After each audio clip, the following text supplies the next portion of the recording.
Hello, everyone. Welcome to Come On Spurs TV.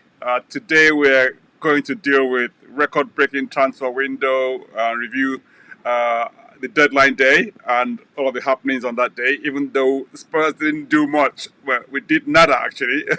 And also, we're also going to look at how Spurs. What's that thing called? No. We're actually going to look at the Spurs Fulham match and do a preview on that later on. So yeah, so that's pretty much what this is going to look like today. So welcome again, and Chuma, how are you? Oh, it's a wonderful Friday. Still top three, unbeaten. I'm looking at the positives. Spurs had a great window, in my opinion. So I'm just looking forward to a great weekend, a great show today. Right, so we'll be back in a few seconds to join us. Don't go away.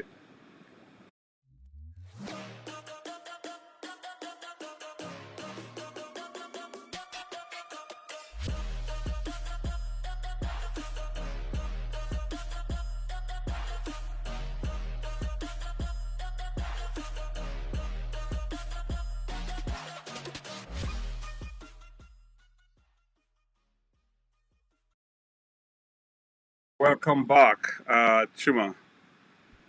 It's great to have you back. Yes. Yeah, we had Thank you. Thank you. Good to you be had a break back. last. Well, not quite a break actually. You weren't there. I mean, Fulham. Well, you came at the last minutes. You know, as a late substitute. West Ham. I know. Yeah. So, where do I even start? Where do I start on this? Okay, we had a record-breaking transfer window overall. You know, I mean, a lot of teams Yeah. have plenty of money. I mean, Everton, Fulham, Nottingham Forest, Chelsea. Come on, Chelsea are spending like crazy. I mean, they spent about 250 million, nearly I mean, like a quarter, if not, just about, yeah, about let's have what's not about eight of the whole transfer window budget, on Chelsea alone. That's absolutely amazing. And some people are actually spending something like 80 million on pounds on a player that has what 22-year old. I mean, what is going on? I What is going on, Chuma? if you've got the money, I think of the names of the teams you mentioned, I think Nottingham Forest is the funniest of them all. They've made 21. I counted 21 purchases this summer. If you include the free transfer of Serge Aurier, which was the other last night as well. Aurier joined them last night, I think, provisionally. So that's almost 21 new players for one team.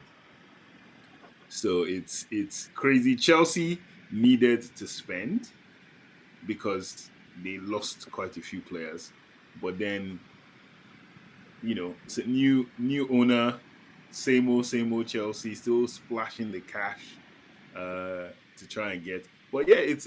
I think the funniest statistic is La Liga spent something like 50 something million altogether, like 50 something million, less than 50 something million pounds. But if you add up La Liga, uh, Serie A, and I think in the summer. About three leagues equal the Premier League, so that's amazing. Well, this raging debate. Well, I won't call it raging debate if you like. There's this debate about what's the best league in the world, and how do you determine what's the best league in the world? We always had that debate. Over, I mean, at all times, people always saying, okay, it's about money, it's about the exposure, it's about the hype.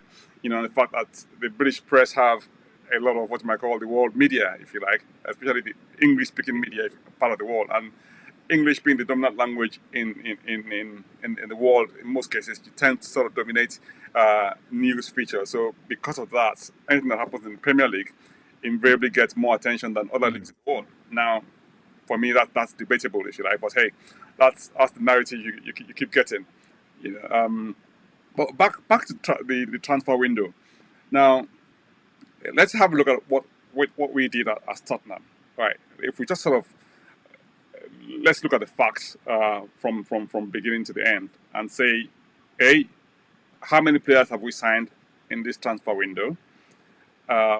B, how effective have those transfers been in in terms of the positions we're trying to fill, or the positions where we probably have what you might call deficiencies, if you like, or maybe you might sort of be short in some areas, and then we juxtapose that against what we've done in the past and what we normally do. And I mean, I Hmm. think if I mean some people will tell you that we've done really really well. We've signed 7 new players, right? In this transfer window, like 8 actually, one Yes. going to the academy, right? And but 7 new players in the Yes. first team, one going back on loan, and we've managed to get rid of quite a few of people who maybe considered surplus to requirements. Now, for me, that represents a lot of positives, right? And secondly, if we look at how we've done our business, okay, fine. It hasn't been a perfect window in terms of potentially maybe covering all areas us fans identify as maybe we might be. I mean, we might be short in. Some people might say, okay, fine, we need someone maybe to deputize for Dyer. We didn't get someone in that area. Okay, maybe we needed someone on the wing backs on the right hand side. Okay, maybe we didn't get someone. But for me, I think Don Conte, which is what we call Antonio Conte, knows what he's doing.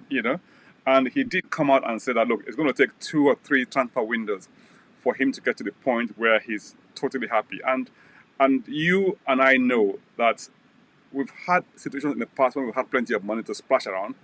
And look what it got us. When we had the Paulinhos of this world, we had, what's that young man's name from Spain? The striker who didn't score that many, Soldado. So Yes, and then we had all that. I mean, we had. That's when we got that's when we got Chadley. We got all of that from bill money. Remember? yeah. Yeah. So Yes. and Yes. Very that much. didn't. I mean, quite turn out to be the El Dorado that a lot of fans uh, thought we would get to, because we signed quite a lot of players at that Hmm. time, but it just didn't blend. Hmm. Right. So what do you think? Well, um, my thoughts I put on the Nigerian Spurs group was the point I put down was all the things that we expect, all the players we were linked to, the speculations, the gossip. We had no idea what the club was planning to do. So the problem we have as football fans, this is not just Spurs, Liverpool, Arsenal, Manchester United, City, is you expect certain names or certain players. And then their agents also know about these. So they also pump that narrative about per view. For everybody's eyes on your page, you're going to get money. Pay per click, pay per view. So it's wonderful business. Speculation and gossip is wonderful business for football. So you have all these names flying around, and some of us love those names as well. Some of us have seen those names as future Spurs players, and we're so happy. And then when the club doesn't move, it's like the club has delivered, but the club was never looking at certain players. There are certain players who were linked to that the club had no interest in. They never checked them. Maybe they scouted them, and someone spotted the Spurs scout and said, you know, oh, I saw a Spurs scout at this Atalanta match, so we're definitely buying Ruslan Malinowski. And then as a Spurs fan and as a football fan, I love Malinowski. I was like, yeah, man, Malinowski to Spurs, brilliant. But the club were never really interested in Malinowski. Malinowski's 29. He didn't fit a particular profile. And I think Conte gave them a list at the end of the season. Paratici and him had a go at the list. And then they said, okay, we can try and get this, that, and the other. And they got literally, if you look at it, I think you had something on, was it last week or so, where you showed players out and the players in. Foster is better than Golini any day of the week at this moment in time. You have Kulusevski and Bentancur are still buys, even though it's in January. They were still replacements for players that have gone out now. And then you have who else do you have? You have Bisuma as a Winks replacement. Everybody that was bought, even Longley. A lot of people are putting him down. But Longley, I told people he's actually an upgrade on Davis. He may not be the superstar name at left centre back Spurs fans wanted. But Longley, in my opinion, having watched him in his career, I think he's better than Davis. And that's that. And Davis to me is a very good player. He's a solid player. He doesn't do anything spectacular. But Longley, I think, is better, and we'll get to see at the course of the season. But I think Spurs did very well. I think the only disappointment for Spurs fans is we've gotten addicted to chaos. You know, being from a certain country in Africa, someone said to me, "You're addicted to chaos." And sometimes when you're in the midst of something organized, you people are kind of afraid, and it's true. You get addicted to chaos, and Spurs fans are this for the last decade plus. So it's hard to change your ways. For the first time, we had 5 or 6 players go to preseason with the coach. It's unbelievable, unheard of as a Spurs fan. So there was bound to be disappointment. What can you do? Well, it's nicely summed up. I mean, if we come back and just sort of let's even calm down a little bit as Spurs fans. I mean, because I was reading. I don't know if you read some of the comments you're finding online about how badly Spurs have done in this transfer window, and how things haven't gone too well. How we haven't covered a lot Yeah, of positions. How we left short. We're not yeah, ambitious. I'm thinking to myself, am I sort of living in some sort of alternative universe? I mean, when was the last time we actually no, did our deals before the preseason? When was the last time we actually had all our players in and all of them go for preseason? And the only reason they didn't go for preseason was because, okay, Bissouma had COVID. You know, Apart from that, everybody yeah. and the young guy who went back to Udinese, what was that young man? Udoji, yeah, Udoji, yeah, Udoji, right? Destiny Udoji, yeah, Exactly. Who's gone back to Udinese on loan? Everybody else was on that plane to Korea, and they took part in preseason all of the way. And I've never seen that happen in all my years of supporting Spurs. Never, you know. there you And go, there you and go. come on. I mean, I'm not sure. I mean, someone said we're having a chat offline before we came live, and I think you were saying, Chuma, that it looks like it's very difficult to please fans. I don't know where you want to be as a football club owner, because on the one hand, Yeah, say that, oh, you don't do your business on time. Now you do your business on time. Oh, you said it's not enough, and we spend money. It's not as if we haven't spent money. We've spent money on good players. We spent and £60 million and on this on Richarlison. Come on, this is and this is the thing.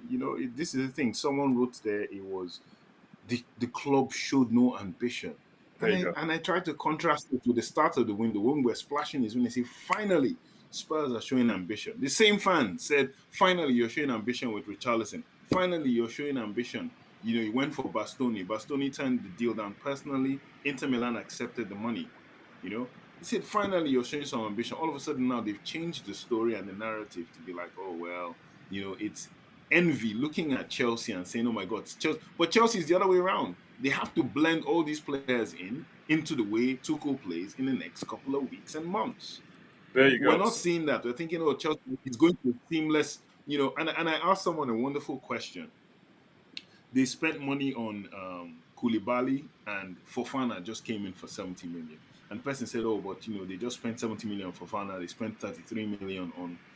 I said, "Were Spurs after those two players?" It's a simple question. Were we after Fofana? No. So how can we get a Fofana if we were not in the market for Fofana in the first place? It makes Beats no me. sense. Our coach did not. Totally beats me. So but the guy was still insistent that, well, in my opinion, it still shows just because in the last couple of days, Chelsea have splashed 70 million on a defender who is young, who is untested at the highest level, Champions League level. He's played for Leicester. He was good in Leicester. He's not exactly great. He's just someone potentially great, you know. And I'm like, it's Longley is bad, Fofana is better. Longley has actually played Champions League football for 3 or more seasons. Has been a professional longer than Fofana, but all of a sudden, because Fofana cost 70 million, And it's just, but it's the nitty gritty of being a football fan and then being a Spurs fan as well. Where, like I said, negativity is in our DNA. So I think what can you do? I think that's being kind. No, it's really difficult being a Spurs fan sometimes. I mean, when you, I was reading some of those things like you said, and I still trying to think to myself, okay, so what should we have done? Get 12 new players in or 20 new players? Because at You the know, rate people were going, oh, we needed one central attacking midfielder, we needed a wing back on the right hand side. Bear in mind, okay, we have people who say that we're not happy with Emerson. Uh, Doherty is not particularly great. And also, you're thinking, okay, fine, do we bring Mora back as a sort of winger converted to a wing back? And I think for me, Emerson continues to improve, right? And I mean, I saw him at the last match against West Ham. Okay, fine. Some people were saying that he didn't do so good. But I actually thought he did quite well. I mean, maybe I'm watching a different match. you know, so, yeah, so I'm in the camp. I'm in that camp of he didn't do quite well, but my problem wasn't necessarily him. I like I said before. Someone on the group challenged me and said to me that, oh, Emerson. If Emerson is so poor, why is the manager playing him? And I said for two reasons. One, he has stayed longer. So now he's used. So I would rather someone who knows, we are all in the business world in different ways. I'd rather somebody who has worked with me that knows my methods, even though the person is not really that good, but the person has a good work ethic and has worked with me, than someone who is very talented that has never worked with me that just started. You could have a graduate employee that just started working with you that's really intelligent, really bright, but that person doesn't understand how the processes work. Then you have someone who knows the processes but isn't very bright. You keep the person who knows the processes because you want your business to continue, but it's you're about being hoping effective, and isn't praying it? that, yes, it's very effective. I am noticing that Spence has jumped into, from not being in the squad. Spence has been on the bench for the last 2, 3 games now. This is a guy who came. He didn't even include him at all. All of a sudden he's in. So that tells me this boy is pushing him. He's pushing, and he entered twice now. Spence has made the last 2, 3 things from not being in consideration for the match day squad to now literally being on the bench the last couple of games. It tells me that there's something that boy is doing in training that is making him being considered. And I don't think it will be too long before, this is my personal opinion, he supplants Emerson. I think Emerson is a very willing player. I think Emerson is a very good presence in the squad, and I think players like him, and he works hard.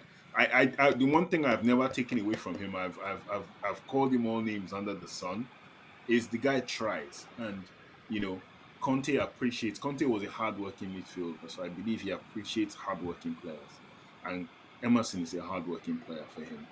But in terms of the ability to do what needs to be done, I wrote on the group, if we had two Perisic's, we would be laughing. We would be laughing right now. Unfortunately, we have one Perisic and another guy who isn't a right wing back, in my opinion, trying to learn how to play right wing back still, but he's a good trier. So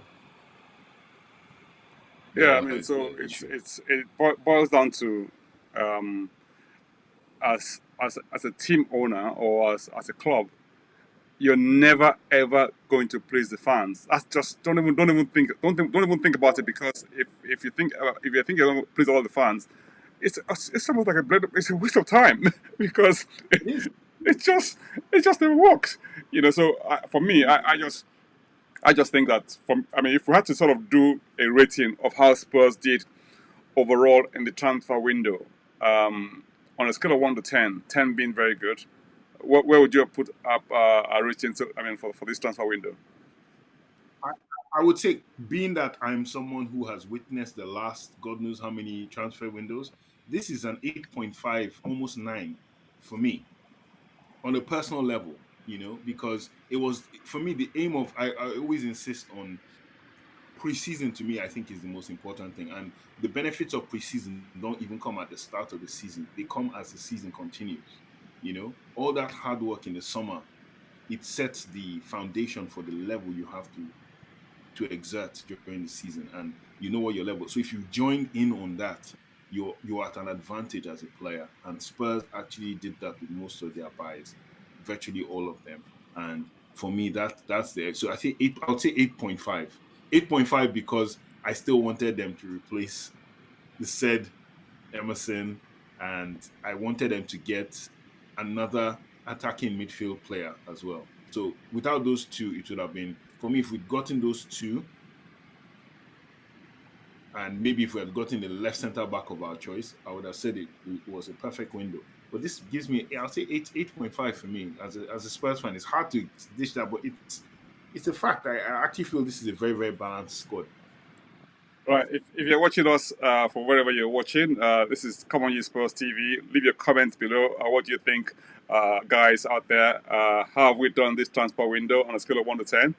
Leave your comments and let us hear from you and tell us why. You know, that it will be very, very interesting to hear what people have to say. I mean, I would probably want to agree with you on several scores. On the fact that we have almost like broken all our records in terms of not only the spend, right, but also the way it's been done. It's been done with a mix of youth and a blend of experience. You know, we've got top players in key positions. I mean, you have Perisic coming in. Perisic is a world-class player by any stretch of the imagination. You know, a Brazilian centre forward. I mean, it's not even a fringe player. It's a top player, and you've seen it every time he comes on. There's a buzz, you know. He's created goals already, you know, on his stats. And look at that flick he had for Kane's second goal against Forest. That was, if that's not world class, tell me what's world That class. was worth the entrance. So I mean, we have competition for places now. People, even though we're not playing at our best, you know, but you can see that the work is heading in the right direction. You know, for me, I just can't even begin to see how anybody will give us less than 8.5 for this transfer window. I think we've done really, really well. Not just getting the players, we got them in on time. You know, I mean, okay, fair enough. Yes. Some people have the view that maybe we need a right wing back.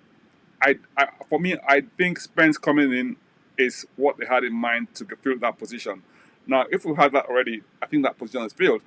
In terms of an attacking midfielder, okay, there was rumors that we were looking for Zaniolo, you know, and the Malinowski guy you mentioned, and Ziyech and all that sort of thing. But hey, none of these things have materialized. I mean, the truth of the matter is that I think we've got a really balanced squad. It's work in progress, of course, but we have plenty to go this season, and I think if we continue to play better, if I mean, like you always say, every team have or has their what's my call bad spell, if you like, you know, or not playing too well. You know, I think this is one.